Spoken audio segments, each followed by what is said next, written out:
Welcome back, guys. Alright, so this week on Big Country Woodworking and Home Repair, we're going to do a little remodeling, like real little. As you know, the saying goes, what the wife wants, what the wife gets. She wants to convert one of our cabinets upstairs into kind of like a drawer, or two drawers I'll make. So we're going to go over doing that. So let's jump into it. Going to run upstairs, take some measurements, and then head to the store and buy what we need. Follow along.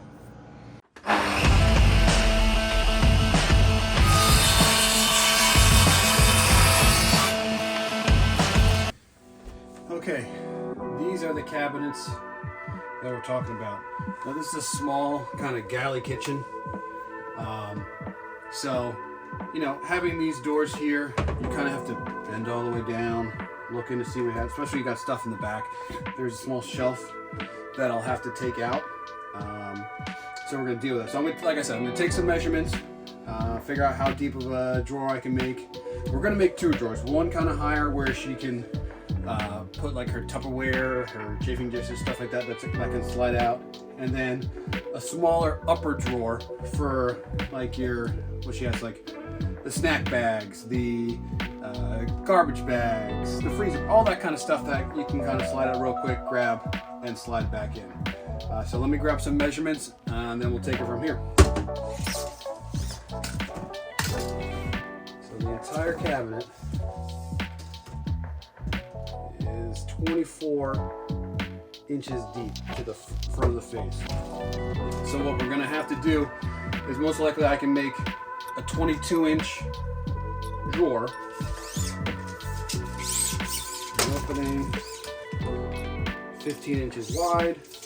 So we can make a drawer, we have to subtract ½ inch for each slide, so an inch. We can make about a 14-inch wide drawer for both. And then the whole opening is 21 inches. So I'll have to figure out, this drawer is going to have to be a little higher, this drawer is going to be a little bit smaller. So let's head to the store. Well, I'll head to the store. The next clip you'll see me is probably bringing the stuff in. Okay. Back from the store. I got most of my material that I need. I'm going to start cutting up and start making these drawer boxes. I'll go along and show how I like to do it. The method that I use, I mean, everyone's got their own thing. I specifically borrowed from MWA Woodworking on YouTube. Check him out. He's got a great video about how to make cabinets, drawer faces, stuff like that. Please go follow that. And then once I get that all milled up, I'll show you how I like to assemble them. So let's jump into this.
show you what I kind of just did.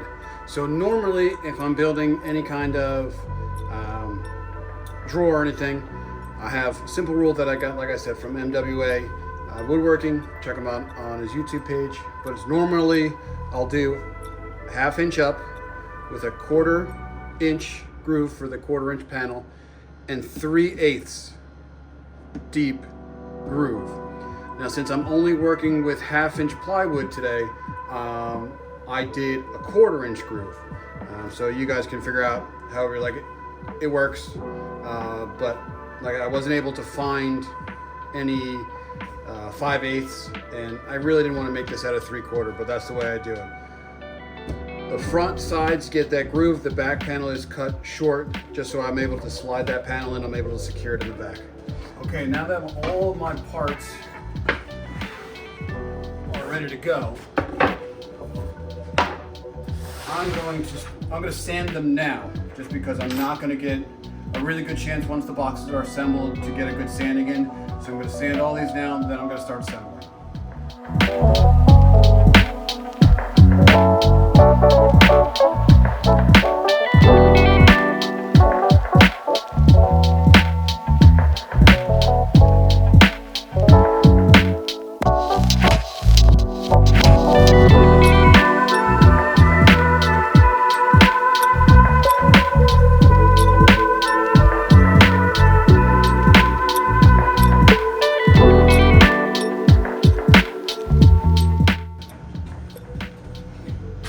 Alright, now that I got all the sanding out of the way, and as you can see, this is what happens when you have to use sanding pads from an old sander that you had and you haven't replaced those pads, so dust collection really doesn't work all too well. Alright, so how are we going to put these together? Everyone's favorite tool, pocket hole jig. Craig sent this to me a while ago. I've never used it, so I figure why not trigger every woodworker on the internet and crack it open.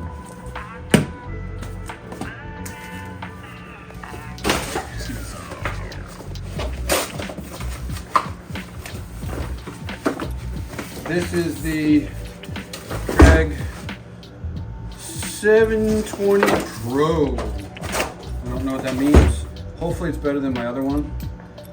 My other one is like the first generation. Pocket hole. Ooh, fancy. Like I said, I've never opened this.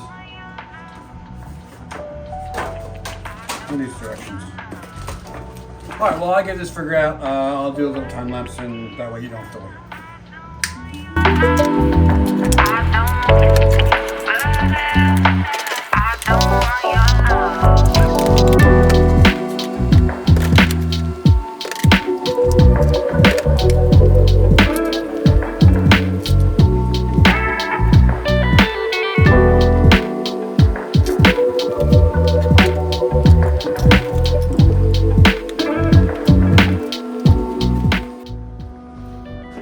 Okay, just like that, it's done. This is not that complicated. It's way more stuff than it used to be, but it all comes in like this nice little carrying case. Goodbye. But yeah, same old, you know, chuck in your drill. Where'd I put my drill? Hold on.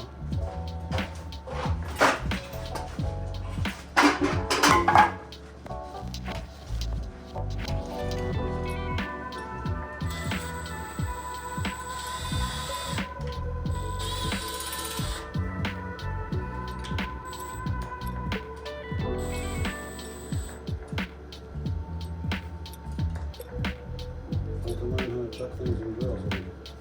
Fantastic. So like I said, I'm going to use pocket holes to assemble all these pieces. I really only need to do it in the front and the back. Now I just got to remember which side to put them in, and then I'll be right as rain. So I want inside, and the pocket holes on. Make sure I don't screw this up. Pocket holes are going to go on the front. The pocket holes are going to go on the outside because I didn't mention this before, but I'm going to use the existing cabinet door to butt up this. It's going to be like the door face. That way it still looks like there's a door. All you do have to pull. So let's go ahead and take care of that.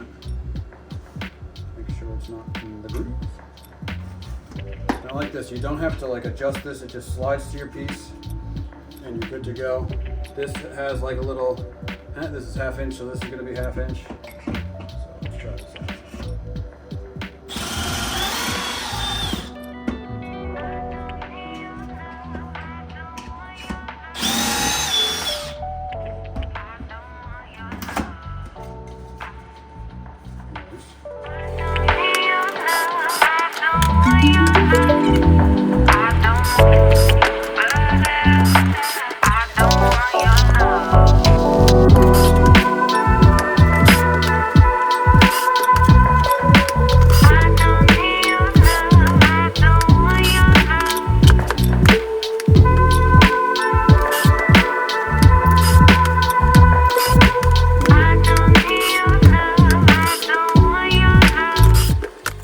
Pocket holes are done.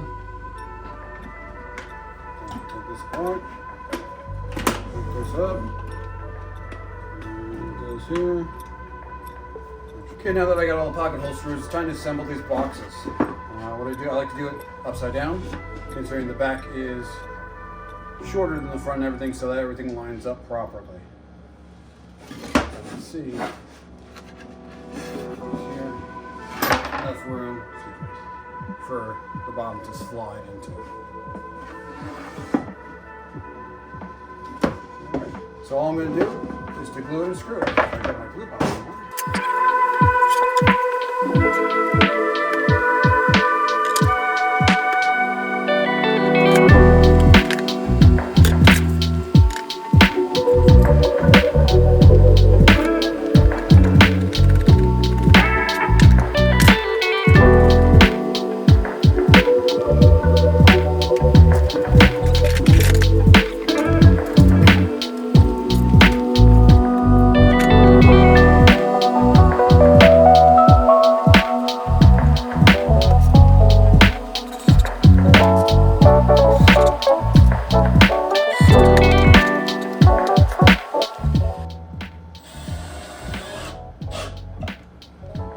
What's nice about pocket hole screws is not only do you trigger a lot of people on the internet,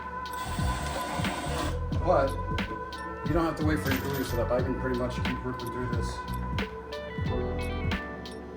all day if I really wanted to. Outside, little glue screws out, it's all good. And right now I can take this out of clamps if I wanted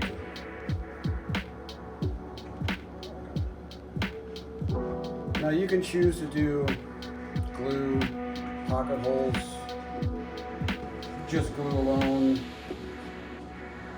biscuits, dominoes, whatever you got, whatever works for you, works for you. This happened to work for me, so that's how I'm going to do it.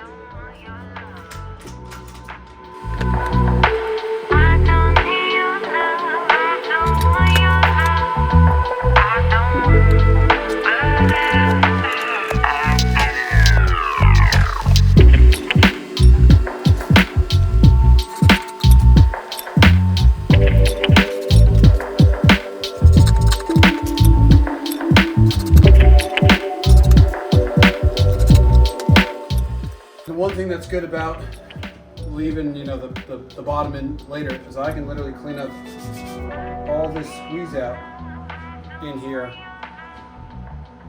and not have to worry about kind of getting in the corner. I can get it all out, which is nice.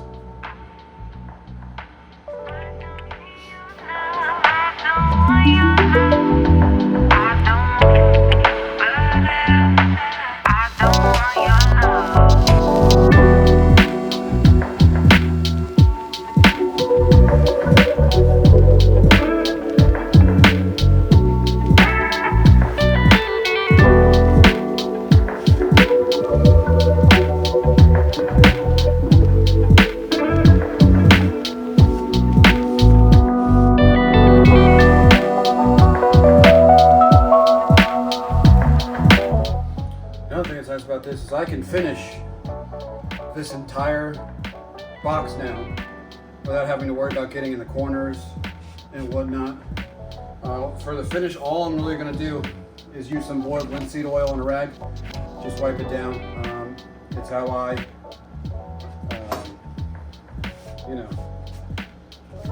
it's what I use to finish like boxes and cabinets and stuff like that. So this is done. I'm going to take it out of this. I'm going to do the other box. You don't have to worry about seeing. It's literally rinse and repeat the same thing. Then I'll be right back with you guys. All right. So the next day, it's time to do the bottoms. Now you can do these so many different ways. You can literally take a tape measure, take the width of your box, then subtract, how deep your grooves are, or you can try to hook the edge of groove here and go groove to groove. Either way, but what I like to do is I like to get a piece that's kind of similar to the bottom. You can hook it in here, all the way edge nice and square, and then take your pencil, make a little mark, and that's how you get it, square it up. Now if you don't trust that method, again, you can go back. This is 13 and a half, 14 minus a half inch, 13 and a half, and 13 and a half. And I do the back a little bit different, that way I know the exact measurement. So I'll cut this to length, I'll slide it in, and then I'll actually mark the back and just cross cut it on my thing. So let's hop over to the table saw and get this thing cut up.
Like I said, to make sure it's nice and perfect,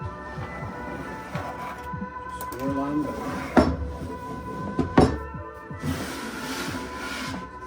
And again, nice straight line. Now if you want to check it, take that, 21 3/4. If you want to measure it, take the 22 minus the quarter, again, 21 3/4. So back over to the saw.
Now what I'm going to do is all I'm going to do is pre-drill the countersink spot for 2 screws that, heaven forbid, I need to, take this out, replace the bottom, it's cracks or whatever. I could do that pretty easily.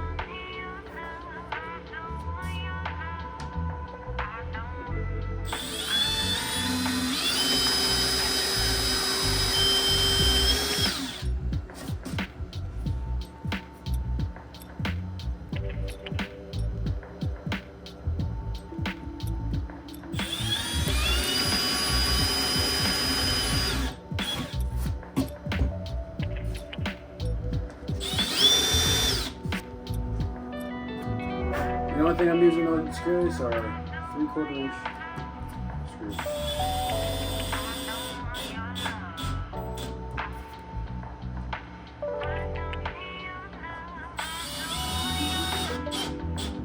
Now this isn't done. What I'm going to do is take this bottom piece out again. And again, I'm going to use boiled linseed oil. I'm also going to add a round over on the edge just to give it a more aesthetic look. But I had to remake the smaller drawer because normally when I make it, I do the pocket holes in the front and then the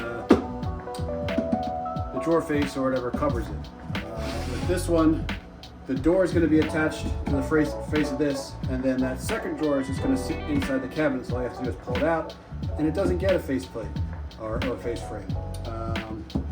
So I had to, instead of having it on the inside, they had to go on the outside to make it look nice. So that's one thing I changed. That's why we're not doing the other box today. All right, since I got this here now, I'm just going to do the round over a bit now. So, rule of thumb is when you're routing, you go counterclockwise, I believe, and then clockwise on the inside. That way you're not climbing. Let's find out. So your hands.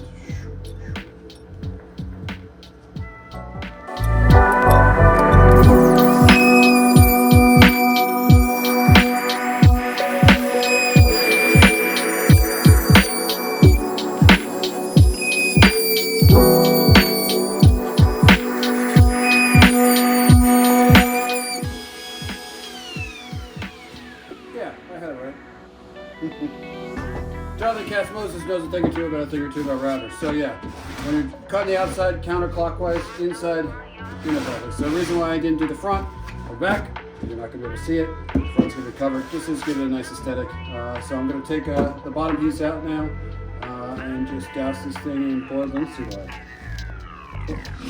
All right, boiled linseed oil is super easy to apply. I like to take just some rags and apply it. Now, like any other stain, when you do use the rags, they can spontaneously combust, so you have to make sure they're dried out before you throw them in the garbage. I usually just throw them in a thing of water.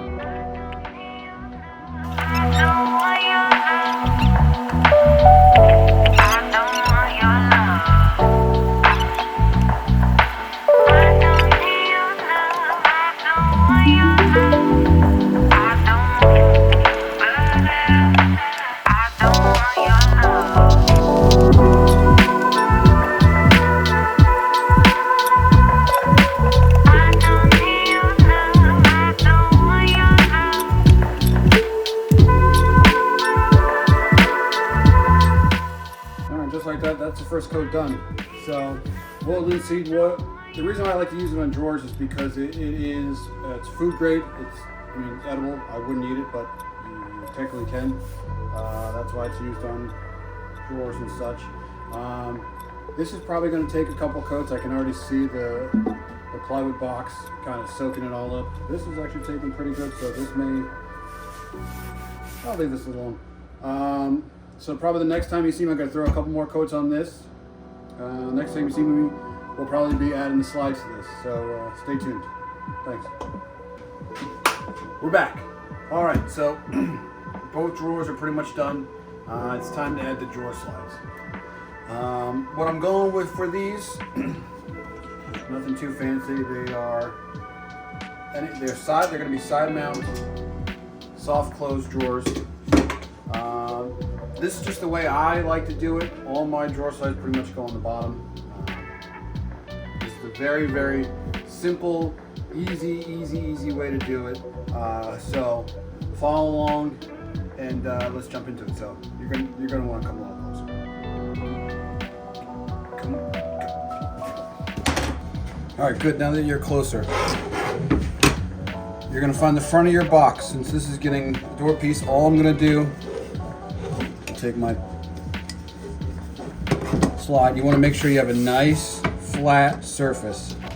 So all I'm going to do is line it up with the front. It's going to be flush. And And I know this is rocket science. This is rocket science. All you're gonna do, you'll just slide your slide back till you get to the hole.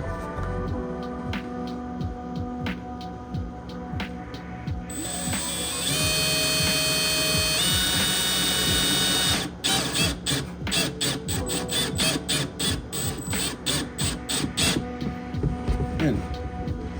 And go to the next one. This will ensure no matter where you put your side mount, it's always going to line up perfectly.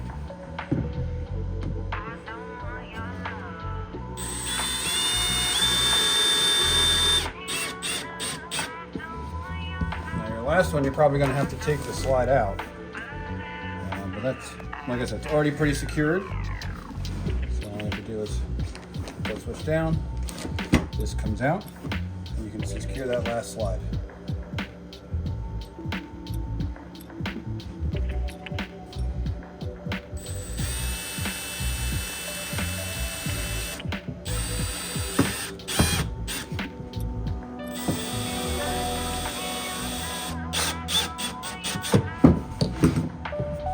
Just like that. Let's slide these back on.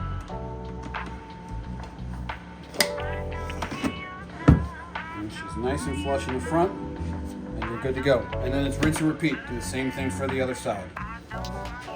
All right, so we got the door slides attached, and judging by the time bar down there, this video is getting a little bit long. So what I'm gonna do is I'm gonna make a part 2 where I'm gonna show how I modify the cabinet upstairs and we do the installation. So if you like this type of video, please make sure to subscribe, like the video, and stay tuned for part 2. See you guys in the next one.